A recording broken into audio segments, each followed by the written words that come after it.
I would like to have your final comments on this situation where we have this hypocritical world looking at the entire situation but not doing anything practical. And then we have Kashmiri people who have this double lockdown, one because of the pandemic and the other because of what India has done to them. What is the way forward?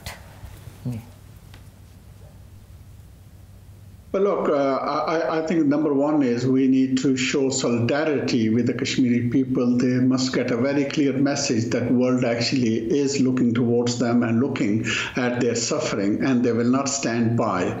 That, I think, is a moral sort of a positioning that we need to do. And secondly is we need to make sure the institutions which are there, which are multilateral institutions, including the UN, they must understand their role. And that role is to speak up against the voiceless, for the voiceless people like Kashmiris, so that we can have. Otherwise, what you're left with is law of the jungle, that whoever is might can actually press through whatever violations they want. And thirdly is we need to strengthen these coordination within members, different states, so that, you know, we have this common understanding. And then this fourth point I would say is to link up between the trade and human rights. This is done very nicely by the EU. They actually link this up. And I think we need to be pushing our government here in Britain that they also respect human rights, and the trade shouldn't trump the human rights. That, I think, would also go some way. And finally, I think, look, there is a bottom line ultimately of any occupation throughout the history of humanity has been single point. And that point is when the occupier knows that it cannot carry on, the cost is too expensive.